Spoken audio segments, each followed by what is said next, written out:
বাঙালির খাদ্য তালিকায় এবার যেটি আসতে চলেছে সেটি হচ্ছে সজনে খাড়া। তো সজনে খাড়া হওয়ার মানে পূর্ব মুহূর্তে থাকে কি সজনে ফুল। তো আমাদের ঘরের সজনে গাছে এবার ফুলে একদম ভর্তি হয়ে গেছে।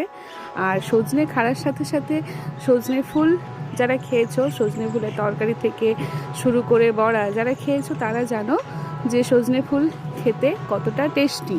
তো দেখো এই খাড়া হওয়া শুরু হয়েছে, আর কিছুদিন পরেই দেখা যাবে যে বাঙালিদের পাতে পাতে সজনে খাড়ার তরকারি, সে সজনে খাড়া শুক্তোর সাথে হোক বা সজনে খাড়া নিম দিয়ে ভাজা হোক, বিভিন্ন প্রকারের খাবার কিন্তু আসতে চলেছে। তো ভাবলাম আজকে তোমাদের সাথে সেটাই শেয়ার করি। আমাদের গাছগুলো একবার দেখো, মানে গাছটা পুরো সজনে ফুলে ভর্তি হয়ে গেছে। তোমাদের কার কার সজনে ফুল ভালো লাগে কমেন্টে জানিও। আমার তো সজনে ফুল খুব ভালো লাগে, ভাবছি আজকে